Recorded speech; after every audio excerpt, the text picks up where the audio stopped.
Hey everyone! Welcome to Be the Change. My name is Lily Mott, and today I'm going to be talking about how change comes when you surround yourself with a great team.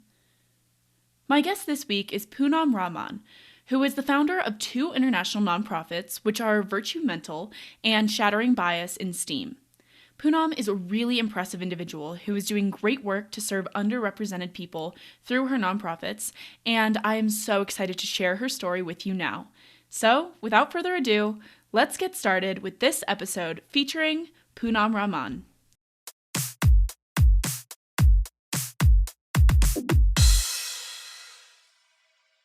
Yeah, of course. Well, thank you so much for having me, Lily. It's such a huge honor to be featured on such an amazing podcast.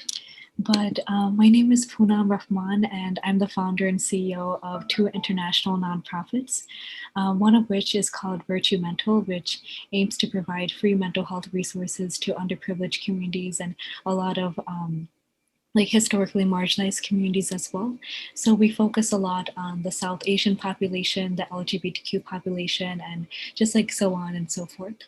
And my second nonprofit is called Shattering Bias in STEAM, and we aim to provide free mentorship and internship opportunities to girls who are looking to pursue a career in STEAM, which is science, technology, engineering, arts, and mathematics, but they might not really have like resources within their communities just because of their socioeconomic status, and just there are just so many like factors that play a role in their just like the lack of accessibility that they have.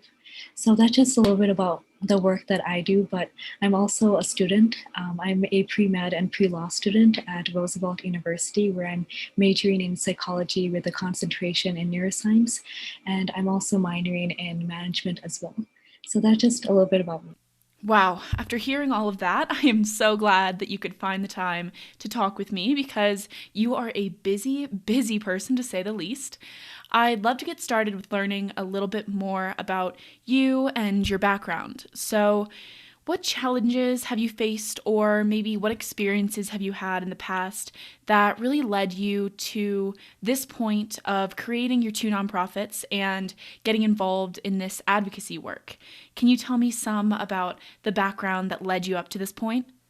Yeah, absolutely. So, as for Virtue Mental, the reason why I started that organization is because it just like when I was younger, I've gone through a lot of like mental health challenges, and I felt that I didn't really have that much support from like my own community. And I kind of came to realize that within the South Asian community, there's a lot of stigma when it comes to like mental health issues, and just just like speaking openly about like someone having a mental health condition. Because like if someone has some kind of like heart issue or like skin issue, they would obviously go to like a cardiologist or a dermatologist. But if someone has some kind of like mental health illness or mental health condition, they're just kind of like not really they're not really seeking help for that. And that's kind of what one of my purposes for Virtue Mental is. It's not just to like provide all these amazing resources, but also to kind of create a conversation around all of these just like all of these mental health conditions that are prevalent in the world. But as for the other nonprofit that I started, Shattering Bias in STEAM, the reason why I started that nonprofit is kind of for the similar reason why I started Virtue Mental, is because I didn't really feel like there were mentors that kind of looked like me, that were South Asian, and that were kind of had the same upbringing as me as well. So that's kind of why like I created this like mentorship program, which is very diverse and which just has like a lot of amazing women involved, which of like all diverse nationalities and backgrounds. I would love to talk a little bit more about Virtue Mental if you can. Can you tell me some about the mission of the organization, what you're working on now? Just give me the whole overview of what you're doing with Virtue Mental. I'd love to know what you also see for the future of the nonprofit. So I know that's a lot rolled into one, but I want to get the whole scoop on Virtue Mental.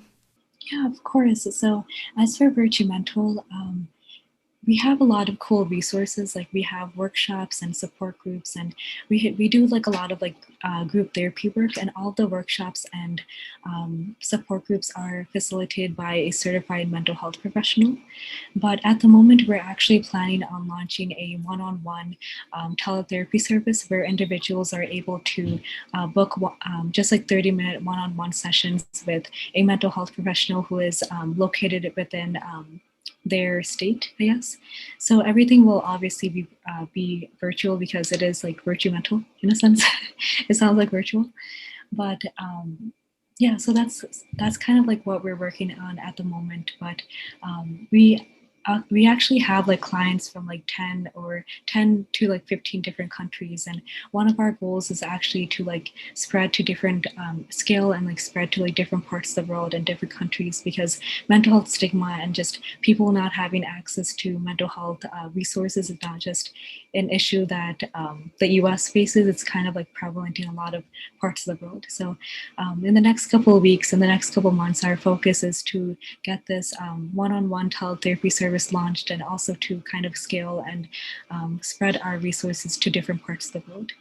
Of course. So, I would also love to know, you are such a busy person, from being a full time student to doing all of this work with your organizations, and I'm sure you've got so much more going on as well.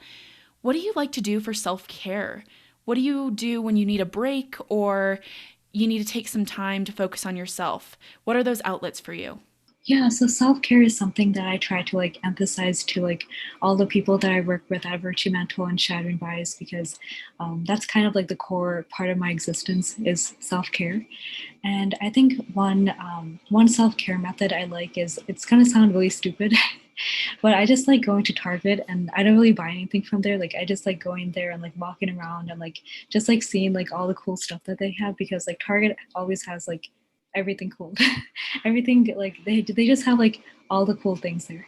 So I just like going to Target, looking at all the cool stuff that they have, and just sometimes buying chocolate and stuff like that. So that's kind of like why that's kind of like one of my modes of self-care, I guess. I absolutely love that. And I can definitely relate with that outlet for self care, because one of mine is actually going to Trader Joe's and walking around and looking at all of their cool stuff. So, pretty much doing the exact same thing as you. So, you're definitely not alone in that one. I want to switch gears a little bit now and have you tell me some about your work with Shattering Bias in STEAM. Can you tell me some about what inspired you to create that nonprofit? It is called Shattering Bias in STEAM. So, what are some of those biases you've seen that you're hoping to shatter with this nonprofit? Yeah, of course. So I think my main motivation for starting Shattering Bias is because, like, I remember this one time a male colleague, I'm not going to name names because this person might be listening to this podcast, but this person kind of said, like, he kind of made this inappropriate joke against my gender. And we were like, there's just a lot of people around, and most of the people that were there are males, and they didn't really stand up for me when he like made this joke. And so I kind of had this realization that this is something that um, it's not like something that I just individually face. This is kind of like a reality for a lot of women around the world. So through Shadow and Bias in STEAM, we kind of have like a lot of events that talk about these issues that women in STEM face or STEAM face. And we also have like confidence building sessions and a lot of just a lot of cool workshops that focus around just like mentorship and women's empowerment, and just kind of eradicating this gender discrimination that is prevalent in the world. So at the moment, our main project is actually developing our main mentorship program, where women in STEM, or just like young women in STEM, are going to be like paired up with working professionals within the field of science and technology and so on and so forth, and they'll be learning the ins and out of just like careers that are within the field of science and everything like that. And they'll also be doing like virtual shadowing experiences, and it's just going to be a really fun time. I can't spill everything. That's great, and it's such important work. So, thank you for sharing and explaining all of that. I want to switch gears again and ask you about the best advice you've ever gotten. Are there any quotes or words of wisdom that you try to keep in mind and that you try to live by? Does anything like that come to mind for you? Yeah, so I think I totally forgot who told this to me, but someone said like you don't have to like change your whole life in a day, or you don't have to like do everything in a day, and something along those lines. Because the thing is, like I'm doing so many things. Like I'm the CEO of two nonprofits. I'm a student, and it just feels like really overwhelming sometimes. Like I have to do everything in one single day, and like to think about it, like to put things into perspective, like you don't really have like that much time in a day because you do have to sleep and you do have to like eat and like take care of yourself. So like it's not like humanly possible to like accomplish everything in a day.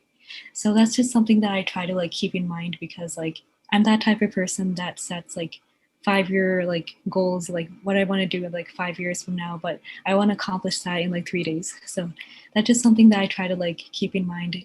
Like you don't have to do every single thing, like you don't have to accomplish every single thing in one single day. I love that, and I think it's great advice, especially for those people that do want to solve everything and they want to try to fix it all in a day. It's important to remember to slow down and take your time. So, I have one last question for you, and I'm really excited to get your take on it. Lots of young people, particularly college students, want to make a difference and they want to create change, but they may not know how to get started. Do you have any advice for those types of people?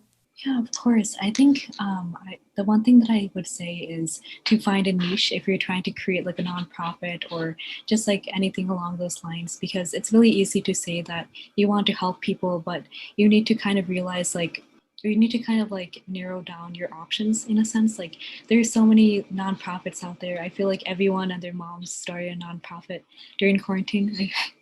So it's just really important that you find a niche and you find something that you're passionate about, because people can see right through it. Like if you're not passionate about something, and people can like kind of feel your energy in a sense.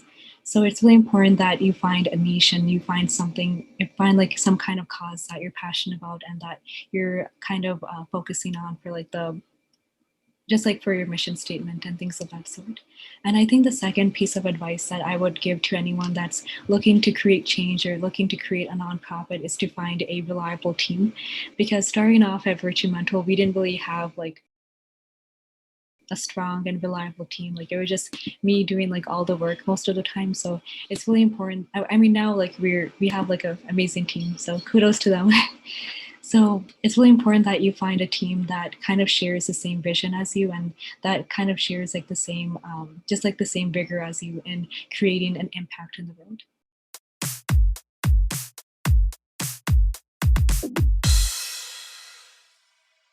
Poonam made some great points during our conversation, and I want to take some time to highlight one that she said that I really haven't heard too often on this show.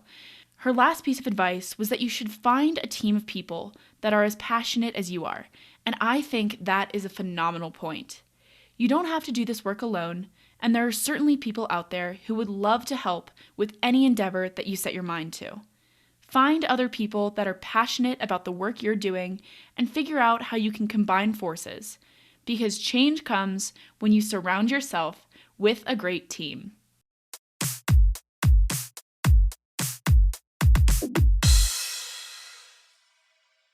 Thank you so much for listening to this episode, and you can follow Poonam on Instagram at the Poonam Rahman to get connected with her, and she has her nonprofits linked in her bio, so check those out too. If you want to talk about anything I mentioned, please reach out to me by email at lily@bethechangepodcast.org or on Instagram at bethechangepodcast. Tune in for my next episode, but until then, be the change you wish to see in the world. Bye, guys.